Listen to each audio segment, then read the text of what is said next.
गुस्से को कंट्रोल कैसे करें। अक्सर कई व्यक्ति कुछ लोगों को बुरा भला बोल देते हैं, लेकिन बाद में उनको बहुत रियलाइज होता है, पछतावा होता है कि ये हमने उसको किया बोल दिया। दोस्तों, इस कहानी को जरा ध्यान से सुनिए, क्योंकि यह कहानी आपकी जिंदगी बदलने वाली है। तो दोस्तों, इससे पहले कि आप इस कहानी में खो जाएं, हमारे इस चैनल को सब्सक्राइब जरूर कर लें। तो चलिए बिना देरी किए कहानी शुरू करते हैं। रमेश की पत्नी को बहुत गुस्सा आता था और वह गुस्से में किसी को कुछ भी बोल देती थी, लेकिन ज्यादा गुस्सा और फालतू बोलने की वजह से कभी कभी उसके घर वालों को काफी दुख होता था कि उसे इतनी भी समझ नहीं है कि गुस्से में क्या बोलना चाहिए और क्या नहीं बोलना चाहिए।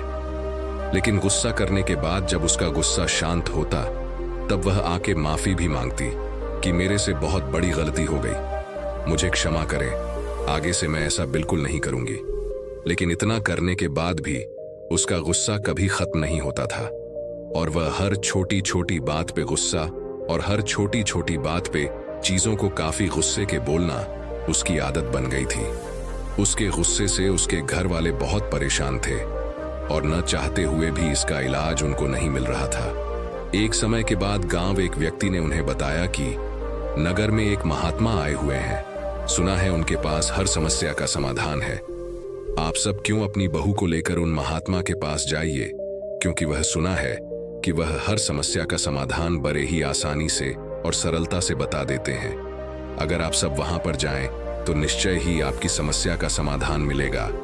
इतना सुनते ही उसके घर वाले उसको लेकर उस महात्मा के पास चले गए। चलते चलते वो थक गए और शाम हो गई, क्योंकि उनका आश्रम बहुत दूर था। देर शाम होते होते वह महात्मा के आश्रम में आखिरकार पहुंच ही गए। महात्मा के आश्रम में जाकर देखा तो वह सभा कर रहे थे और लोगों को प्रवचन दे रहे थे।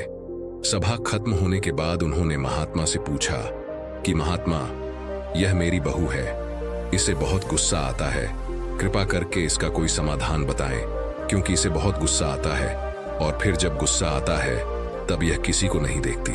सच झूठ सही गलत की इसे कोई समझ नहीं रहता, बस मन में जो आता है यह बोल देती है और बाद में माफी भी मांगती है, लेकिन अपनी आदत कभी नहीं सुधारती। आप ही बताइए कि भगवान, हम कैसे क्रोध को नियंत्रित करें? कृपया हमें इसका उपाय बताएं। महात्मा मुस्कुराए और बोले, एक कहावत है, क्रोध से पहले सोचो, उसे दोबारा उगलने से रोको। उन्होंने बोला, इसका क्या मतलब है?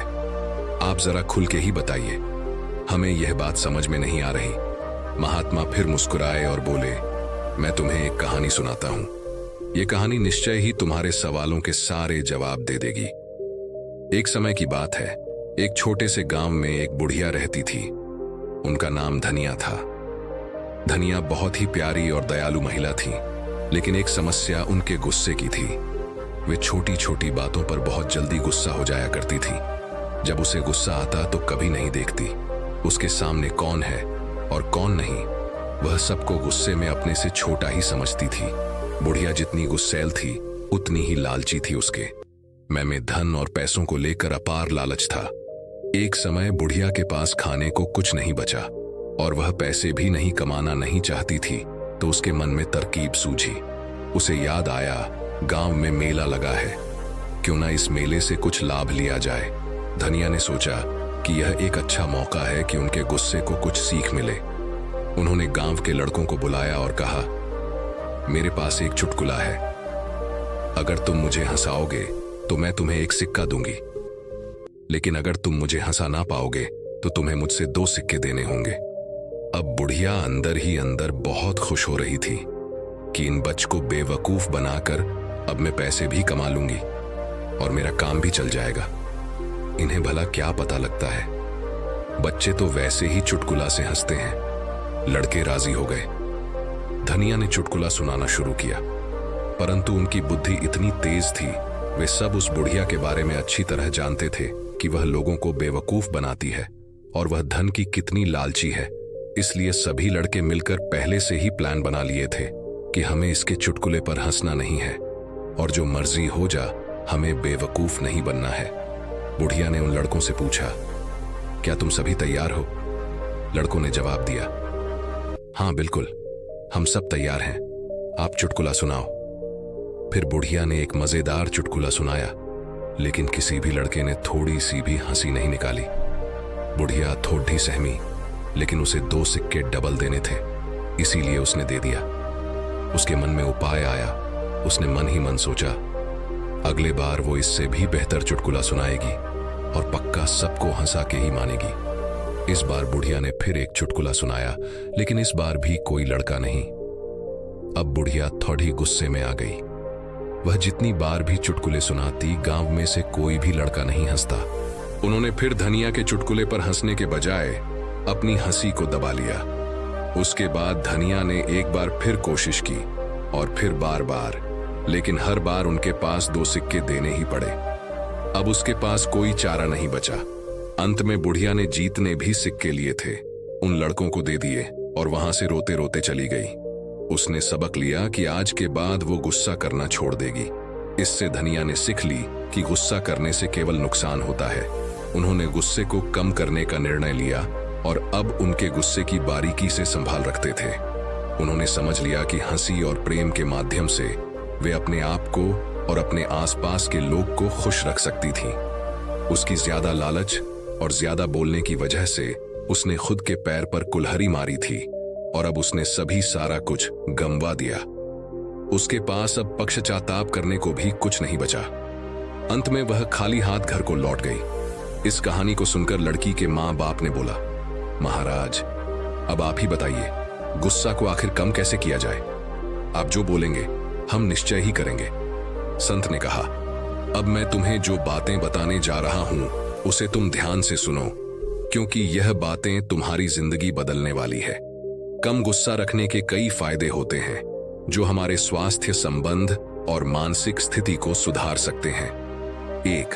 स्वास्थ्य सुधार। ज्यादा गुस्सा रखने से हमारे शारीरिक स्वास्थ्य पर बुरा असर पड़ता है। गुस्से के कारण हृदय रोग, उच्च रक्तचाप, मानसिक तनाव और अन्य स्वास्थ्य समस्याएं हो सकती हैं।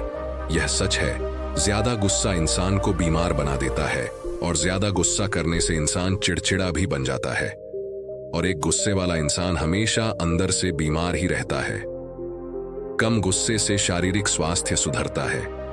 इसीलिए अगर तुम्हें स्वस्थ रहना है और इन सारी बीमारियों से बचना है तो तुम्हें कम गुस्सा करने की आदत डालनी चाहिए। 2. बेहतर संबंध। अधिक गुस्से से आसपास के लोग हमसे दूर हो जाते हैं। कम गुस्सा रखने से हम अपने परिवार, दोस्त और समाज में अच्छे संबंध बना सकते हैं, क्योंकि गुस्से में हम हमेशा दूसरों की बेइज्जती करते हैं और हम प्यार भरे शब्द उन रिश्तों में नहीं बोल पाते जहां बोलना चाहिए। और जहां पर प्यार भरे शब्द नहीं, वहां पर भला रिश्ता कैसे रहेगा? क्योंकि रिश्ते प्रेम के सहारे चलते हैं और जिन रिश्ते प्रेम नहीं और जिन रिश्तों में तुम प्यार से बात नहीं करोगे, तुम प्यार से बोलोगे नहीं, वहां पर भला रिश्ते कैसे टिकेंगे? इसलिए रिश्ते को संभालना है तो पहले प्यार से बोलना सीखो, लेकिन तुम प्यार से तभी बोलोगे जब तुम्हें कम गुस्सा आएगा। इसीलिए यह जरूरी है कि तुम कम गुस्सा करो। 3. बेहतर निर्णय। कहते हैं, एक अशांत मां कभी भी सही फैसला नहीं ले सकता, इसलिए सही फैसला लेने के लिए मन का शांत होना जरूरी है। लेकिन मन तभी शांत होगा जब तुम्हें गुस्सा काम आएगा।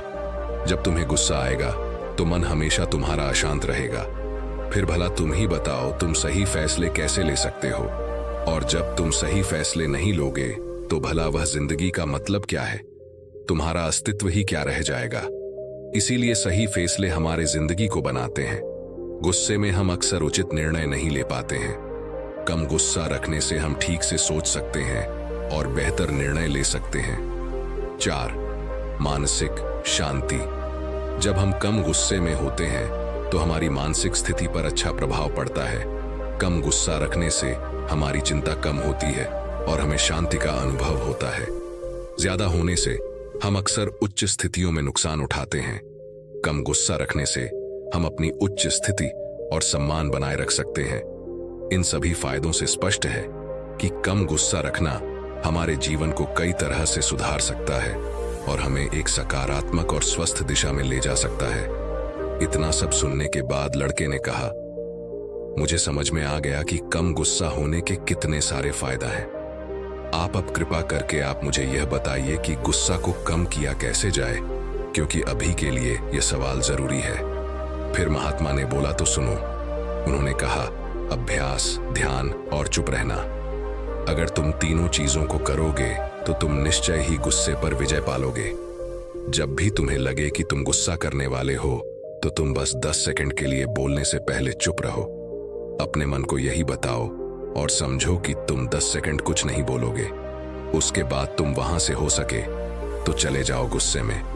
अगर तुम उसे जगह को छोड़कर कहीं और चले जाते हो तो तुम निश्चय ही उस पर विजय पालोगे और बिना कुछ बोले तुम वहां जीत जाओगे।